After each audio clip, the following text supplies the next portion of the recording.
নিজের দলের নেতাকর্মীকে অবজ্ঞা করে এভাবে করে একটি অধ্যাদেশ তারা বাতিল করে দিতে চায়। একটি সরকারকে স্বৈরাচার হওয়ার জন্য এবং ফ্যাসিস্ট হওয়ার জন্য যা যা উপাদান প্রয়োজন সব তারা প্রমাণ করে দিয়েছে।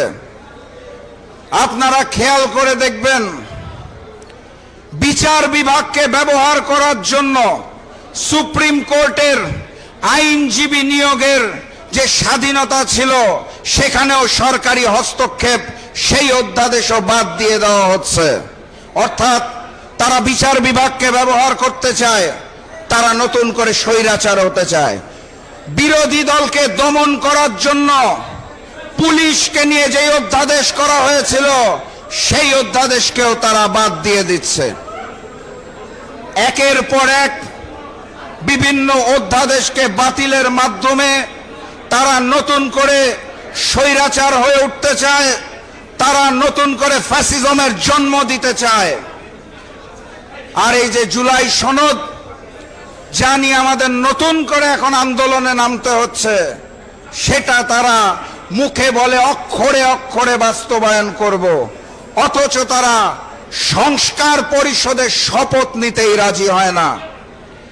এমন এক অথর্ব সংসদ আমরা পেয়েছি যেখানে বিরোধী দলের নেতার বক্তব্যের পর সরকার দলের নেতা ভয়ের চোটে মাইক হাতে নিতে পারে না, মাইক পাঠিয়ে দেয় স্বরাষ্ট্রমন্ত্রীর কাছে। সংগ্রামী সাথী এবং বন্ধুগণ, পারিপার্শ্বিক অবস্থা দেখে আমরা এই ধারণাতেই উপলব্ধি হতে বাধ্য হয়েছি, ওই ভারতের আদেশে ভারতীয় আধিপত্যবাদের সামনে মাথা নত করে আওয়ামী লীগের রেখে যাওয়া অসমাপ্ত কাজ শেষ করার জন্যই ম্যানেজ ভোটের মাধ্যমে বিএনপিকে ক্ষমতায় আনা হয়েছে। আমরা আর ভারতীয় আধিপত্যবাদের সামনে মাথা নত করতে চাই না। আমরা আওয়ামী লীগের প্রক্সি হিসেবে বিএনপিকে চাই না।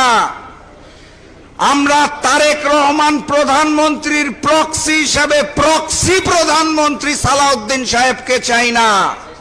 শিলং থেকে ট্রেনিং নিয়ে এসে ওই ভারতীয় নেতার হাতে আমরা বাংলাদেশকে দিতে চাই না। 1 জুলাই গিয়েছে, আরেক জুলাই আসতে যাচ্ছে।